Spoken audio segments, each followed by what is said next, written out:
Hello everyone, क्या हाल चाल है आपके। तो बच्चों स्वागत करते हैं एक और नए वीडियो के अंदर। बच्चों आज हम डिस्कस करने वाले हैं सीए फाउंडेशन जनवरी 2025 एग्जामिनेशन का डिटेल्ड सॉल्यूशन।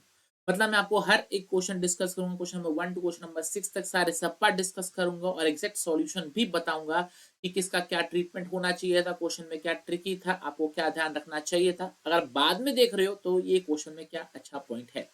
तो बच्चों एक ओवरव्यू आपको बता दूं, पेपर लेंथी बिल्कुल भी नहीं था। ऑन टाइम पेपर कंप्लीट होने वाला पेपर था, बल्कि 10-15 मिनट बच भी रहे थे बच्चों के। चलिए बच्चों एक एक करके क्वेश्चन को क्या करते हैं, डिस्कस करते हैं, साथ साथ आपको सॉल्यूशन भी डिस्कस करूंगा। बच्चों सबसे पहले हमारे पास ये आ रहे हैं ट्रू एंड फॉल्स। बच्चों ट्रू एंड फॉल्स बहुत ही इजी थे और बुक के ही क्वेश्चन उठकर आए हैं, कुछ भी इसमें यूनिक नहीं है। सबसे पहले matching concept is based on accrual concept, तो बच्चों उसका आंसर है ट्रू कि हाँ भाई ये इसी पर बेस्ड होता है।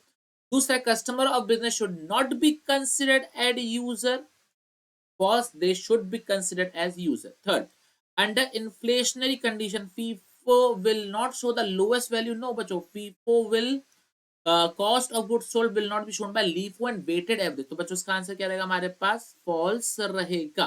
ठीक है।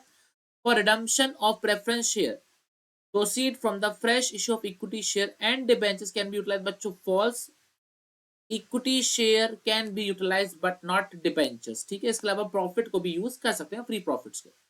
Bookkeeping and accounting are not synonymous term, they are different from each other, बिल्कुल सही। बट अकाउंटिंग टर्म बड़ा टर्म होता है, बुक कीपिंग टर्म छोटा टर्म होता है। बुक का ही क्वेश्चन रिपीट होकर आ चुका है।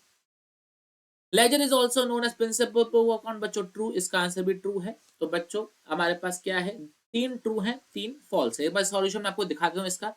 तो मैंने सॉल्यूशन करा है बच्चों, ये हमारे पास क्या है, जनवरी 2025 एग्जामिनेशन का सॉल्यूशन। ध्यान रखना मैंने उसी दिन सॉल्व किया था जिस दिन आपका पेपर था। ट्रू, पहले का आंसर ट्रू है हमारे पास, दूसरे का आंसर हमारे पास फॉल्स है, तीसरे का आंसर भी हमारे पास फॉल्स है, चौथे का आंसर हमारे पास फॉल्स है, पांचवे का आंसर हमारे पास ट्रू है और सिक्स आंसर हमारे पास ट्रू है। तो 3 ट्रू है 3 फॉल्स है। आई होप ये आपको सवाल समझ में आ गया होगा। बच्चों इजी सवाल था ये। दूसरा सवाल हमारे पास क्या रहा है, explain any 4 main functions of accounting. बच्चों बुक का क्वेश्चन आया था, अपने को हेडिंग्स लिखनी थी और उसका एक्सप्लेनेशन लिखना था।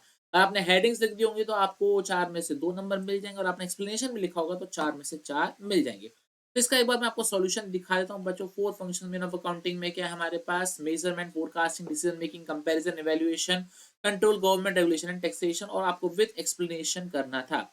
विदाउट एक्सप्लेनेशन आप सिर्फ हेडिंग में लिख कर आओगे तो बच्चों 4 में से आपको 2 नंबर मिल जाएंगे। ठीक है, ओके। बच्चों इसके बाद बहुत ही simple and straightforward question था, आपको क्या बनानी है, सेल्स रिटर्न बुक बनानी है ऑफ के एंड कंपनी। बच्चों सबसे पहले इन्होंने क्या रिटर्न किया है, 30 टी शर्ट 100 रुपी 300 की और 15 ट्राउजर 500 ईच। तो बच्चों आपको ट्रेड डिस्काउंट करना है, बच्चों ये रिकॉर्ड होगा, हाँ सर ये रिकॉर्ड होगा। Modern tailor return 10 frocks which was sold for cash, बच्चों कैश बुक में रिकॉर्ड हुआ होगा तो रिटर्न भी किस में रिकॉर्ड होगा, कैश बुक में। तो ध्यान रखना ये चीज रिकॉर्ड नहीं होगी इन सेल्स रिटर्न बुक, क्योंकि कैश ट्रांजेक्शन था। और बाकी हमारे पास क्या होगा, अपने 12 टी शर्ट 100 ईच की आपने क्या करी, रिटर्न करी है 10% ट्रेड डिस्काउंट। कुछ बच्चों का अगर आपको मैं सॉल्यूशन दिखाता हूँ, इसका सॉल्यूशन हमारे पास क्या है। तो बच्चों सॉल्यूशन हमारे पास कुछ ये रहा। ठीक है। आपने 30 टी शर्ट 300 वाली 9000 की रिटर्न करी, 15 ट्राउजर 500 की 7500 में रिटर्न करी, टोटल 16500 हो गया। 8% का डिस्काउंट हो गया 1320 और अमाउंट कितना आना चाहिए 15180। इसके अलावा बच्चों आपको क्या करना चाहिए था, ट्यूलिप स्टोर से आपने क्या किया, 12 टी शर्ट 100 ईच की 1200 की आपने रिटर्न में ली है। ट्रेड डिस्काउंट हमारे पास 120 का हो गया, अमाउंट कितना आ गया 1080 और डिस्काउंट और नेट अमाउंट कितना आएगा 16260। बच्चों इतना ही नहीं, आपको एक नोट भी लिखना था कि जो मॉडर्न टेलर ने सामान का है उसको हम रिकॉर्ड नहीं करेंगे क्योंकि वो कैश पर बेचा गया था। ये नोट लिखने का भी बच्चों 1 मार्क होता है। आपने नोट लिखा तो आपको 1 मार्क मिल जाएंगे, नहीं मिला है तो आपको 3 नंबर ही मिलेंगे। आई होप ये चीज आपको समझ में आ रही होगी। क्लियर है ये चीज, ओके। वो मैं देख लूं सॉल्यूशन सही हो रहा है, हाँ जी सॉल्यूशन सही। बच्चों इसके बाद हमारे पास आता है डेप्रिसिएशन का सवाल। बच्चे इसमें कंफ्यूज हो गए थे, थोड़ा बहुत कंफ्यूज हो गए थे, ज्यादा तो कंफ्यूज नहीं हुए थे। आपको बच्चों क्या बनाना, आपको मशीनरी अकाउंट बनाना है। कौन से ईयर का, 23-24, एक साल का आपको क्या बनाना है, अकाउंट बनाना है। ठीक है। क्वेश्चन हमारे पास क्या है, a firm purchase second hand machinery और 1 अप्रैल 21, 15 लाख की खरीदी, 2 लाख उस पे हमने रिपेयर्स में लगाए। टोटल 70 लैक्स की हो गई। फिर हमने 6 महीने बाद 1 अक्टूबर को एक और मशीनरी खरीदी कितने की 9 लाख की और उसको इंस्टॉल करवाया 20,000 में, मतलब दूसरी मशीन खरीदी हमने 9,20,000 में। पहली मशीन 17 लाख, दूसरी मशीन हमारे पास कितनी हो गई 9,20,000। अच्छा, आपने इसी डेट पे 1 अक्टूबर को जो पहली मशीन थी उसको शिफ्ट किया और शिफ्ट करने में 10,000 का खर्चा आया, तो बच्चों 10,000 कुछ करेंगे भाई? नहीं करेंगे। ये 10,000 का क्यों करेंगे? शिफ्टिंग करने के खर्चे को हम एसेट की वैल्यू में ऐड नहीं करेंगे, तो इस 10,000 का कुछ भी नहीं होना। कंपनी क्या फॉलो कर रही है? 12% डेप्रिसिएशन फॉलो कर रही है। ठीक है, 1 अप्रैल 23 को, मतलब 21-22 एक साल, 22-23 2 साल, 2 साल तो उन्होंने WDV फॉलो किया। 1 अप्रैल 23 को उन्होंने कहा नहीं, हमारी आत्मा जाग गई है और हम क्या फॉलो करने वाले? स्ट्रेट लाइन बेसिस पे फॉलो करने वाले हैं। और जो रिमेनिंग लाइफ थी आपने दोनों एसेट्स की वो कितनी थी हमारे पास? 5 इयर्स की थी और स्क्रैप वैल्यू कितनी हो गई? 0 हो गई। और 6 महीने बाद 1 अक्टूबर 23 को आपने फर्स्ट मशीन बेच दी, कितने में? 250 में बेच दी। और इसी डे पे आपने एक नई मशीनरी खरीदी, कितनी खरीदी? 850 की खरीदी, जिसकी लाइफ थी 10 इयर्स और जिसकी रेजिडुअल वैल्यू थी 30,000। आपको अकाउंट बनाना था कौन सी ईयर का? 23-24 का। एक बार जरा बच्चों सॉल्यूशन देख लेते हैं। बच्चों सॉल्यूशन इसका बहुत सिंपल है। जैसे कि देखो मैंने सॉल्यूशन किया है 2A का, मैंने अभी थोड़ी सी टाइमलाइन वगैरह बनाई थी, वर्किंग नोट क्रिएट किया था जिससे अपने को अंडरस्टैंडिंग हो जाए। बच्चों देखो मैंने M1, M2 और M3 तीनों को सॉल्यूशन एक साथ किया है। ठीक है, पहले की कॉस्ट 17 लाख है, दूसरे की कॉस्ट 9,20,000, तीसरी की कॉस्ट कितनी है? 8,50,000। पहले साल मशीन 1 पे तो पूरे का डेप्रिसिएशन लगा, दूसरे पे 6 मंथ्स का डेप्रिसिएशन लगा। WDV कितनी है? 1496, 864, 800। फिर आपने दूसरे साल कुछ किया नहीं, पूरे पूरे साल का डेप्रिसिएशन लगा, आपकी वैल्यू कितनी आ गई? 13,16,480 एंड 461। मतलब यही हमारी क्या हो जाएगी बच्चों? करंट ईयर का ओपनिंग बैलेंस। इन दोनों को सम कर दो तो क्या हो जाएगा? हमारा करंट ईयर का ओपनिंग बैलेंस हो जाएगा। इसके बाद इसको हमने 6 महीने बाद बेच दिया था, तो बच्चों हमने क्या किया? देखो हमने पूरे साल का डेप्रिसिएशन लगाया, यहाँ तक WDV चल रहा था, यहाँ पर SLM आ गया, तो बच्चों मैं देखो कैलकुलेशन का हमारा तरीका चेंज हो गया। और SLM का फॉर्मूला हमारे पास क्या होता है? Cost of asset minus salvage value upon life. तो पूरे साल का डेप्रिसिएशन हो, क्योंकि 6 महीने का लगाना है तो इसलिए 1/2 किया। कितना आ गया? इतना अमाउंट आ गया। सेकंड मशीन में पूरे साल का लगेगा तो इतना आ जाएगा हमारे पास, और जो थर्ड मशीन है उस पर 6 महीने का लगेगा तो हमने 1/2 कर दिया, इतना अमाउंट हमारे पास आ गया। जो मशीन बेची है बच्चों उसकी वैल्यू कितनी थी? 11,84,832। बेचा हमने कितने में? 250 में, तो बच्चों 934,832 का क्या हम लॉस हो गया। और बच्चों M2 और M2 की वैल्यू हमारे पास ये आ गई। आई होप अपने को ये चीज समझ में आ रही होगी। ध्यान रखना बच्चों, मैं आपको सॉल्व नहीं करा रहा हूँ, आपको अमाउंट बता रहा हूँ कि किस चीज में कितना कितना अमाउंट आना चाहिए था। इसके बाद बच्चों हमारे पास क्या बनेगा? मशीनरी अकाउंट बनेगा। तो सबसे पहले ओपनिंग बैलेंस हमारे पास कितना आ गया? 20,77,504। आपने इस साल मशीनों खरीदी थी 850 की। जो मशीन आपने बेची 6 महीने बाद उसका डेप्रिसिएशन ये रहा, इतने बिके, इतने का लॉस हुआ। जो M2 और M3 बची बच्चों उस पर डेप्रिसिएशन हमारे पास इतना आ गया और उनकी WDV हमारे पास इतनी आ गई at the end of the year. तो बच्चों ये था हमारे पास किसका सवाल? डेप्रिसिएशन का सवाल। और बहुत इजी सवाल था, बहुत स्ट्रेट फॉरवर्ड सवाल था। बस बच्चों को कंफ्यूज किसने कर दिया? इस फ्रेट ने कंफ्यूज कर दिया, और बहुत सारे बच्चों तो इस फ्रेट की वजह से ये क्वेश्चन छोड़कर आए हैं। तो अपने को ऐसा नहीं करना था। ओके, चलो अब बात करते हैं कौन से क्वेश्चन के बारे में। हम बात करते हैं अगला क्वेश्चन हमारे पास आ रहा है बैंक रिकंसिलिएशन स्टेटमेंट। बच्चों बुक का स्ट्रेट फॉरवर्ड सवाल है। आपको कैश बुक का बैलेंस दे रखा है, आपको किसके जैसा बनना है? पासबुक जैसा बनना है। तो पासबुक में होगा तो ऐड कर देंगे, पासबुक में नहीं होगा तो माइनस कर देंगे। बहुत स्ट्रेट फॉरवर्ड क्वेश्चन था बच्चों, इसमें कुछ भी ऐसा नहीं था कि कुछ बाहर से आया हो। सारा का सारा एडजस्टमेंट आपकी बुक के उठे उठाए थे और अपने को बस क्या करना था? सॉल्व इसको करना था। तो एक बार जरा मैं सॉल्यूशन आपको दिखा देता हूँ बच्चों। क्वेश्चन नंबर 2B 10 मार्क्स, बहुत प्रिटी सिंपल क्वेश्चन हमारे पास था। ध्यान रखना मैंने आपको प्लस माइनस मेथड से किया, अगर आपने एडलेस मेथड से किया तो बात अलग हो जाएगी। अपने पास ये ओपनिंग बैलेंस ये रहा, जो प्लस करना था वो प्लस किया, जो माइनस करना था माइनस किया। एक बार आप सॉल्यूशन देख लेना, ठीक है। मैं आपको धीरे धीरे स्क्रॉल कर रहा हूँ। ये हमारे पास अमाउंट आ रहा है और लास्ट में हमारे पास बैलेंस आ रहा है 18,900 रुपये। वो भी क्या आ रहा है? Credit balance as per passbook. बच्चों स्टार्ट हुआ था ओवरड्राफ्ट बैलेंस से, लेकिन एंडिंग हो रही है क्रेडिट बैलेंस से। ऊपर कैश बुक है, नीचे हमारे पास क्या हो गया? पासबुक। ठीक है बच्चों, तो ये इसका आंसर था 18,900। आई होप ये सवाल आपको क्लियर हो रहा होगा। बहुत सिंपल सवाल था, इसमें कोई भी परेशानी करने वाली चीज नहीं थी। अब बच्चों बात करते हैं अगले क्वेश्चन नंबर 3 के बारे में। बच्चों ये क्वेश्चन बुक का प्रैक्टिकल क्वेश्चन नंबर 1 उठकर आपके सामने आ गया है। और जिन बच्चों ने इसको सॉल्व किया उनके लिए बहुत इजी सवाल रहा है, ठीक है ना। इसमें बच्चों जो परेशानी करी है वो किसने परेशानी करी आपको, एक तो इंटरेस्ट पेड ने परेशानी करी होगी और हो सकता है एक इंटरेस्ट रिसीव ने परेशानी करी। एक आपको इस टॉपिक के अंदर क्या कहते हैं, परचेजेस में थोड़ी, फर्नीचर में थोड़ी सी परेशानी होगी क्योंकि फर्नीचर हमने खरीदा था और फर्नीचर परचेज में इंक्लूड था, तो इसमें थोड़ी सी परेशानी होगी। बाकी बच्चों सवाल में मैं ऐसे ही बताऊं और कुछ भी खास नहीं था, बाकी सारी चीजें डायरेक्ट डायरेक्ट थी, ठीक है।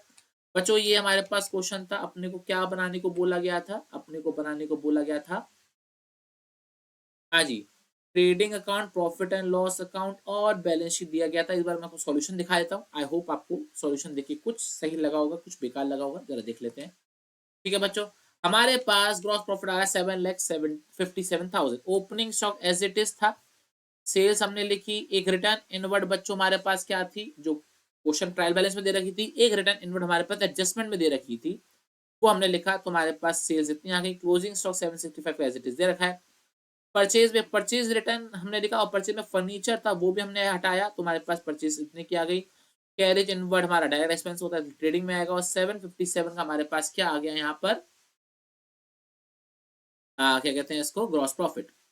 और बच्चों ग्रॉस प्रॉफिट हमने यहाँ पे लिखा, फिर हमने इंटरेस्ट एक्रूड लिखा, डिस्काउंट रिसीव लिखा, और ये सारे खर्चे हमने यहाँ पर बकायदा एक एक करके लिखे।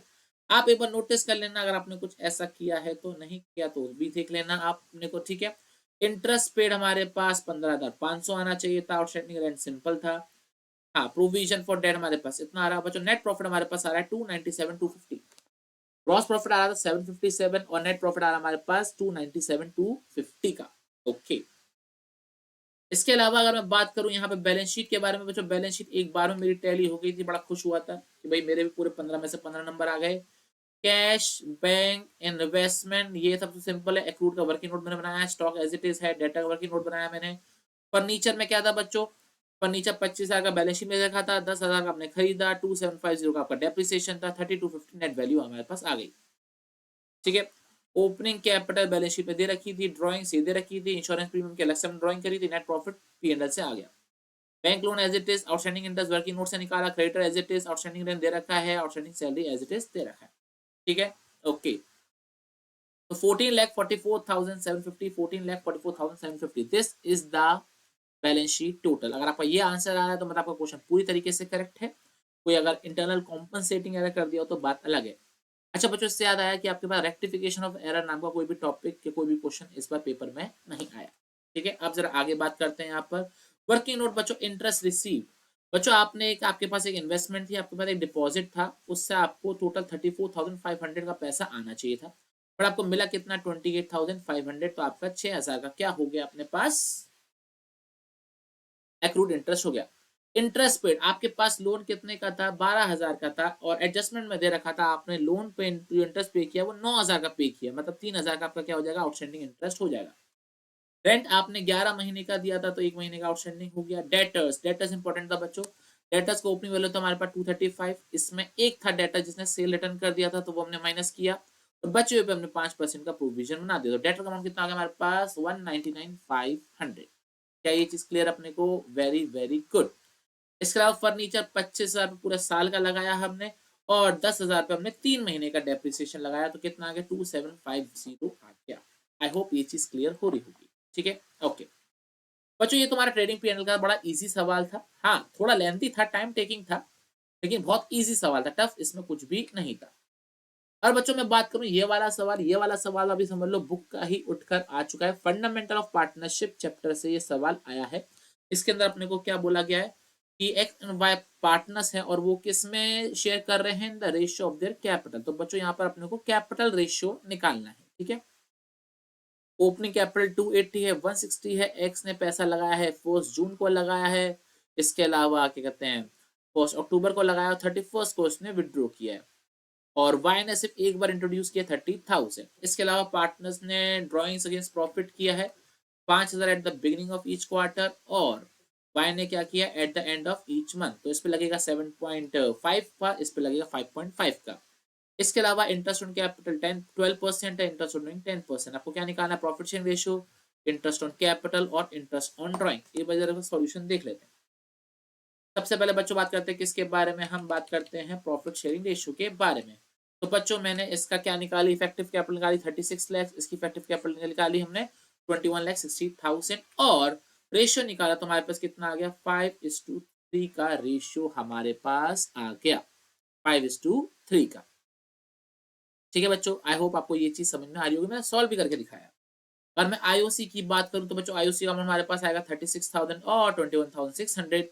और अब बच्चों आईओडी का अमाउंट हमारे पास कितना आएगा यहाँ पर 1250 और 825। क्या ये चीज क्लियर अपने को, 1250 और 825। तो बच्चों बहुत इजी सवाल था, आई होप अपने को ये चीज क्लियर हो रही होगी। अच्छा आपको बच्चों ये सॉल्यूशन चाहिए तो बच्चों ये सॉल्यूशन में आपको पीडीएफ का लिंक दे दूंगा डिस्क्रिप्शन में गूगल ड्राइव का, अब वहां से जाके इसको डाउनलोड कर सकते हैं, क्वेश्चन पेपर को भी और इसके सॉल्यूशन को। ठीक है, ओके। अब बच्चों बात करते हैं किसके बारे में, अगला सवाल हमारे पास किसका था, death of a partner topic का हमारे पास सवाल था। और बच्चों बहुत ही सिंपल सवाल था, एकदम कह दो 12th लेवल का सवाल था, ये बहुत 12th लेवल का सवाल था, कुछ खास नहीं था, बस joint life policy extra point इसके अंदर आ जाता है। ठीक है, और बच्चों जॉइंट लाइफ पॉलिसी हमने एसेट की तरह ट्रीट किया है, 90,000 का एसेट है और बेचने में कितने मिले 250, तो बच्चों 150 का प्रॉफिट हो गया वो पार्टनर्स में डिस्ट्रीब्यूट हो जाएगा। एक बार जरा मैं इसका सॉल्यूशन आपको दिखाता हूं बच्चों। 4A हमारे पास रिटायरमेंट का सॉल्यूशन आ गया, लैंड एंड बिल्डिंग, ठीक है, stock, machinery, furniture fixture, provision for doubtful debt 26,100 का हमारे पास क्या आ गया, ग्रॉस प्रॉफिट आ गया, 13,050, 8,700, 4,350 हमारे पास प्रॉफिट और पार्टनर्स में डिस्ट्रीब्यूट हो जाएगा। इसके अलावा ओपनिंग कैपिटल 280, 190, 150 ये रिवैल्यूएशन प्रॉफिट आ गया, ये जर्नल रिजर्व आ गया, ये प्रॉफिट का शेयर आ गया हमारे पास, ये गुडविल का पैसा आ गया, क्रेडिट हो गया, ये डेबिट हो गया। इसके अलावा जीएलपी का 1,50,000 डिस्ट्रीब्यूट हो गया, 246,850 जो है हम डिसीज पार्टनर के एग्जीक्यूटिव को पैसा दे देंगे और हमारे पास बैलेंस बचेगा 4,05,550 और 283,700। ठीक है, ये हमारे पास अमाउंट आ जाएगा। ठीक है, इसके अलावा बच्चों बैलेंस शीट का टोटल हमारे पास कितना आ रहा है 786,650, 786,650। ठीक है, क्रेडिटर्स में कोई चेंज था नहीं, कैपिटल हमने लिख दी, दोनों की कैपिटल लिख दी, लैंड एंड बिल्डिंग की रिवाइज वैल्यू, मशीन की रिवाइज वैल्यू, फर्नीचर फिक्सचर की, स्टॉक की, डेटर की, प्रॉफिट एंड लॉस का अमाउंट हमने निकाल दिया था और बैंक का बैलेंस हमारे पास प्लस माइनस करके आ जाएगा। तो वर्किंग नोट क्या क्या बनने चाहिए तो बच्चों एक बार जरा ये देख लेते हैं। पहला गेनिंग रेशियो हमारे पास वर्किंग नोट बनेगा 3:1 का।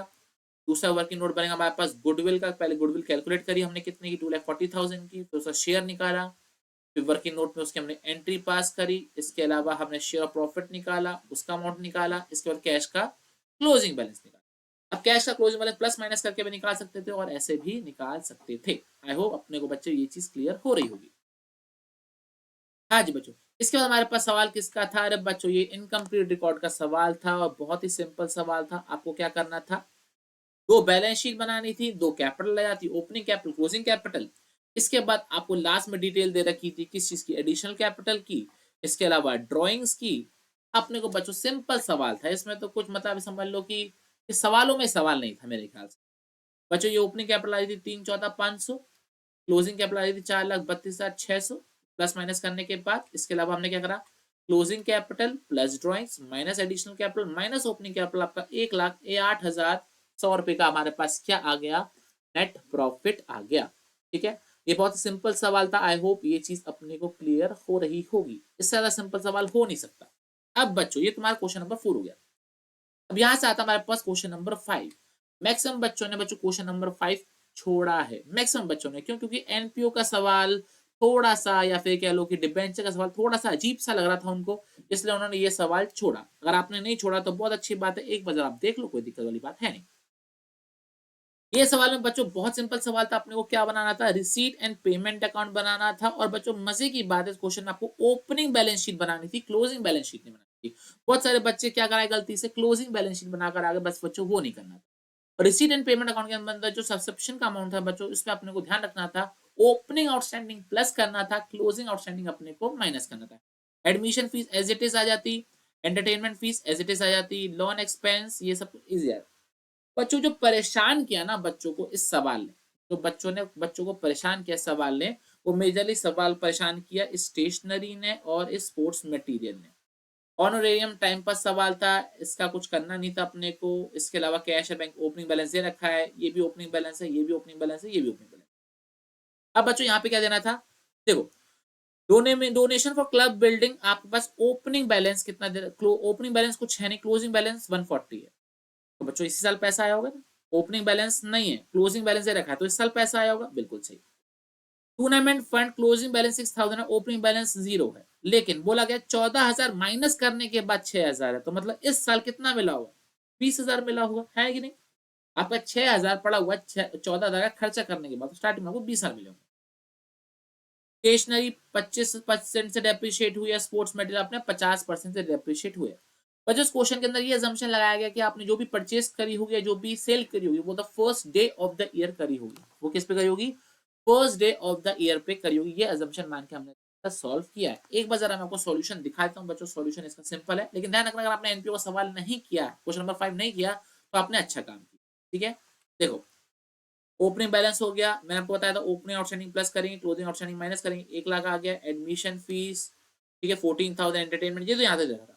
टूर्नामेंट फंड 20,000 आएगा। डोनेशन फॉर बिल्डिंग हमारे पास कितना आएगा, हाँ जी 1,40,000 आएगा। और जो आपने सेल करी थी स्पोर्ट्स इक्विपमेंट की वो यहाँ पर आ जाएगा। Lawn maintenance as it is, general expense as it is, honorarium as it is. Tournament fund का आपने खर्चे करे थे बच्चों 14,000 आपको एडजस्टमेंट में दे रखा था। स्टेशनरी परचेज बच्चों ये इंपॉर्टेंट है, क्वेश्चन ने क्या बोला, आपने स्टेशनरी पे जो डेप्रिसिएशन लगाया वो कितना लगाया, 1500 लगाया, जो कि कितना है 25% है।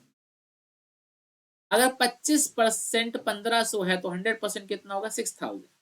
आपने 6,000 पे डेप्रिसिएशन लगाया, लेकिन बच्चों ओपनिंग बैलेंस कितने का आया था, 4,000 का।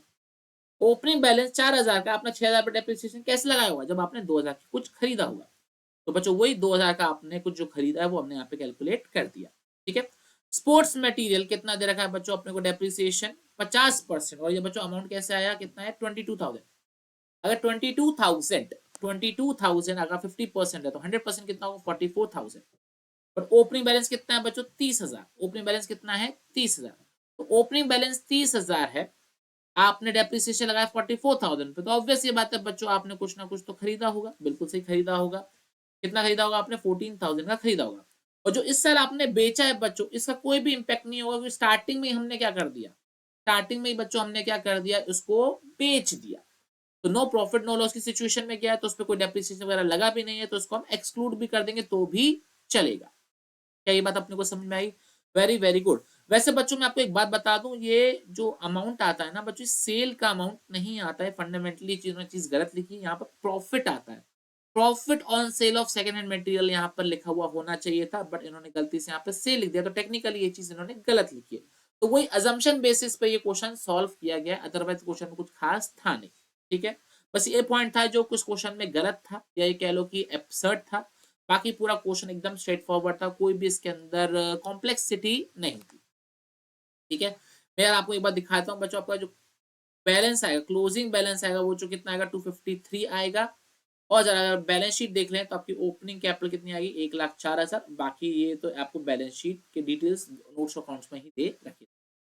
ठीक है, अगला सवाल बच्चों हमारे पास क्या आ रहा है, बिल्स ऑफ एक्सचेंज का सवाल आ रहा है बच्चों। ये तो बहुत ही सिंपल सवाल था, आपने दो बिल ड्रॉ करे थे, कितने के 150 के और 160 के।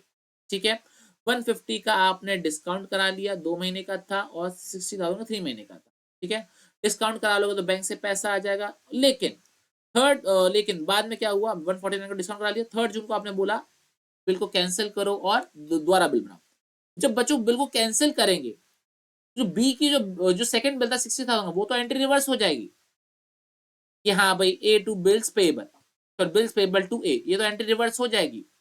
लेकिन दिक्कत क्या थी, sorry bill receivable A to bill receivable entry हो जाएगी, लेकिन दिक्कत क्या है, 150 वाला है ना बच्चों, वो आपको बैंक को पेमेंट करना पड़ेगा। तो एक बार जरा एंट्री अपन देख लेते हैं बच्चों। हाँ जी, पहली एंट्री हमारे पास क्या थी, आपने 2 बिल एक्सेप्ट करे, ए ने एक्सेप्ट किया, हम तो बी की बुक्स बना रहे हैं, तो ए बी के पास 2 बिल आए। दूसरा बी ने क्या किया, 150 का बिल क्या करा दिया, बैंक से 149 में डिस्काउंट करा लिया। लेकिन 2 अगस्त को भाई साहब क्या कहते हैं, बिल को क्या करो, कैंसिल करो। तो बच्चों ए को तो हमने डेबिट कर दिया, लेकिन BR2 को तो क्रेडिट कर देंगे, खत्म कर दिया, लेकिन अपने को बैंक को पेमेंट करना पड़ेगा कितना 150। ध्यान रखना यहाँ पे बैंक आएगा, अगर BR लिख दिया तो गलत हो गया होगा। इसके बाद उन्होंने बोला कि हम 2 महीने का इंटरेस्ट भी देंगे। 2 महीने का इंटरेस्ट कितना आ रहा है बच्चों 4200। तो हमने एक नया बिल बनाया, नया बिल कितने का बनाया 2,14,200 का। लेकिन भाई साहब बाद में क्या होगा, इंसॉल्वेंट हो गया, तो इंसॉल्वेंट करने के क्या कर दिया, एंट्री को हमने अगेन क्या कर दिया, रिवर्स कर दिया। और बाद में उन्होंने 40% पैसा दिया, 60% क्या हो गया हमारे पास बैड डेट हो गया। आई होप ये चीज अपने को क्लियर हो रही होगी। Very very good. अगला सवाल बच्चों, अच्छा सवाल, अगर सिर्फ यहाँ तक सवाल होता ना तो अच्छी बात थी, आपने खरीदा इशू किया, वो अच्छी बात थी। लेकिन दिक्कत क्या है यहाँ पे, कॉम्प्लेक्सिटी बच्चों, इन्होंने ये वाली कॉम्प्लेक्सिटी दे दी। कॉम्प्लेक्सिटी क्या दी, इन्होंने क्या बोला, जब भी आपने परचेज करी है, आपने 300 रुपए का फ्रेट खर्च किया है और अनलोडिंग चार्ज 150 की खर्च करी, मतलब आपने एवरी परचेज आपने 450 खर्चा किया है। तो बच्चों ये डायरेक्ट एक्सपेंस है, ये इंक्लूड किया जाएगा इन एवरी परचेज। लेकिन वेयर हाउस का रेंट पर इंक्लूड नहीं किया जाएगा, एडमिनिस्ट्रेटिव एक्सपेंस इंक्लूड नहीं किया जाएगा। तो ध्यान रखना, जो भी आपने परचेज करी होगी उसमें 450 हम क्या करेंगे, एक्स्ट्रा ऐड करके चलेंगे, और आपको वेटेड एवरेज से और P4 से क्या करना है, सॉल्व करना है। एक बार आपको मैं इसका सॉल्यूशन, ठीक है। सबसे पहले आपने दो परचेज करी है, एक आपने परचेज करी थी कितने की, 300 यूनिट, 18 के हिसाब से 450 प्लस करेंगे, इफेक्टिव प्राइस बच्चों कितने आ जाएगी, 19.5। 5850 आपने 300 यूनिट के लिए खरीदा, तो इफेक्टिव प्राइस होगी 19.5। दूसरा आपने क्या किया, 500 यूनिट्स खरीदी 21 के हिसाब से, प्लस 450 प्लस करेंगे, कितना आएगा, 10,950। इफेक्टिव प्राइस निकालेंगे तो कितना आएगा, 21.9। ठीक है बच्चों, बाकी आपका सॉल्यूशन कुछ ये रहा, आपका ओपनिंग बैलेंस ये रहा, आपने परचेज करी 300 यूनिट, आपके पास 400 यूनिट हो गई, आपने 250 यूनिट बेची, 400 में से आपके 150 यूनिट बची, फिर आपने 500 यूनिट खरीदी तो आपके पास 650 यूनिट बची, फिर आपने 100 यूनिट बेची, आपके पास 550 यूनिट्स बची, फिर आपने 450 यूनिट्स बेची, फिर आपके पास 100 यूनिट बेची। तो आपका अमाउंट कितना आना चाहिए था, 2111 या 2110। अप्रोक्सीमेशन का बच्चों दिक्कत है, इसी के अराउंड आपका आंसर आना चाहिए था वेटेड एवरेज के हिसाब से। अब बच्चों बात करते हैं किसके हिसाब से, पीफो के हिसाब से बात करते हैं। पीफो में बच्चों क्या है, जो आएगा वो ही जाएगा, ठीक है ना, जो पहले आएगा वही पहले जाएगा। तो बच्चों इसका जो नेट अमाउंट हमारे पास कितना आ रहा है, वो आ रहा है 2190। और आपका ये अमाउंट आ रहा है तो मतलब आपका क्वेश्चन सही है, आपका ये अमाउंट नहीं आ रहा है तो आपने कुछ ना कुछ गड़बड़ कर दी है। ठीक है बालको, ओके। इसके बच्चों हमारे पास अगला सवाल किसका था, हाँ जी, इसमें हमारा था conversion of redemption of debenture chapter का टॉपिक था, जिसमें उन्होंने क्या बोला, आपने 20 साल डिबेंचर इशू करे हैं, ठीक है, 1 अप्रैल को, और ड्यू रिडीम हो रहे बच्चों अगले साल 1 जून को, ठीक है, ओके। इसका बच्चों क्वेश्चन में क्या दे रखा है, आपने 30% ऑफ डिबेंचर्स को क्या करना है, कन्वर्ट करना है इक्विटी शेयर में, और बचे हुए को अपने को रिडीम करना है एट प्रीमियम। तो ध्यान रखना बच्चों, 70% को ही प्रीमियम पे रिडीम करना है, उस वाले को प्रीमियम रिडीम करने की बात नहीं करी गई है। तो ध्यान रखना, हम सिर्फ 70% को ही प्रीमियम पे रिडीम करेंगे, बचे हुए को फेस वैल्यू पे ही रिडीम करेंगे।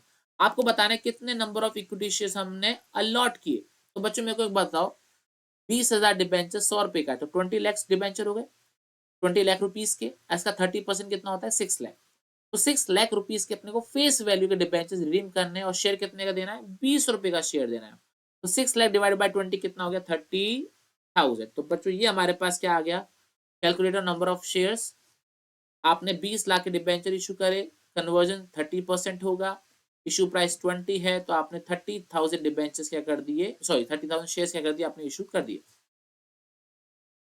इसके बाद उन्होंने पूछी एंट्री बताइए related to conversion and redemption. ये एज्यूम करते हुए कि आपने डीआरआर ऑलरेडी क्रिएट कर लिया है, आपने इन्वेस्टमेंट ऑलरेडी क्रिएट कर दी है।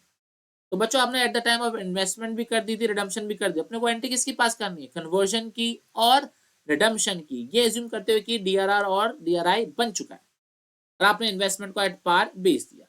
तो बच्चों एक आपको पता होगा, जब भी हम डीआरआर बनाते हैं, डीआरआई बनाते हैं, वो कन्वर्टेबल पोर्शन का बनाते हैं, नॉन कन्वर्टेबल का बनाते हैं। तो 70% इज नॉन कन्वर्टेबल, तो 20 लाख का 70% कितना होता है, 14 लाख। तो 14 लाख का 10% 140 डीआरआर बना हुआ होगा, और 14 लाख का 15% 2,10,000 ये हमारा क्या बना होगा, डीआरआर आई बना हुआ होगा। ठीक है, अपने को बच्चों बस कन्वर्जन की एंट्री पास करनी है, एक बार फटाफट से हम देख लेते हैं। हाँ जी, सबसे पहले बच्चों हमने क्या किया, इन्वेस्टमेंट बेची बैंक टू डीआरआई, 14 लाख का 15% 2,10,000 हमने इन्वेस्टमेंट बेची। फिर हमने अमाउंट क्या करी, ड्यू करी।